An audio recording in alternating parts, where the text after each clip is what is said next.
You know, one thing too, I think that really distinguishes a gospel viewpoint around sexuality and the world's viewpoint is narcissism. Very often in the world, sexuality is discussed and portrayed in a very narcissistic, self-serving way. And I think it is so critical in today's world to emphasize that our sexuality, of course it is an important part of ourselves, but it is intended to be used and enjoyed within a marital relationship and not in a selfish way. And too often we're preparing young people or not teaching them, and they are on a track where it's very selfish and self-serving.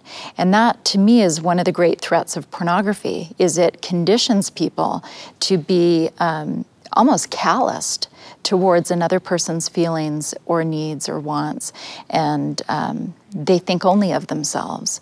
And so part of that teaching and training of our young people is to understand that this isn't just all about you. Part of your sexual development will be learning how to respect and understand other people, and hopefully in preparation for a spouse one day, that you will be able to be the kind of partner that's trustworthy, open, honest, respectful, kind, tender towards someone else's feelings. Because I really see that hardening of hearts and self-serving attitude has become a big part of sexuality. Excellent. Ben, a good way to teach that, and particularly as kids get older and they approach marriage, and we're able to have these direct and preparing type conversations and relationships, is often to teach about the arousal systems of the body, and to appreciate that the sexual response of the body is also a response of the mind.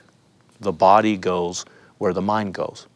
And so as we get into marriage, this fullness of experience, if someone has a selfish attitude, comes in with this lustful, it's just about me, we'll quickly find that as a spouse gets those messages, and that's what happens in the relationship, well, what's going to happen for their psychological arousal, right? What's happening in their brains when it comes to the physical intimacy? Well, it's going to diminish. What's going to happen then to their physical arousal? It's going to diminish.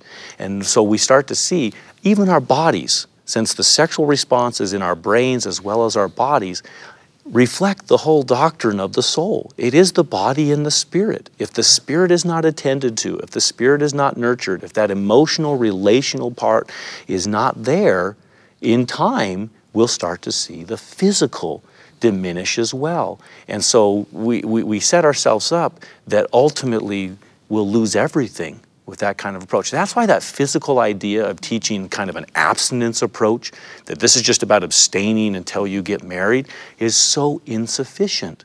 Because we're not just trying to help people enter marriage pure, they need to enter prepared. And that's emotionally and relationally prepared too. So then as they foster that whole part of the relationship, then as you attend to the emotional, then the psychological arousal is high, then the physical arousal will be high, and you then have the richest, most rewarding, most pleasurable and stimulating sexual experience because of your attention to the emotional and the relational.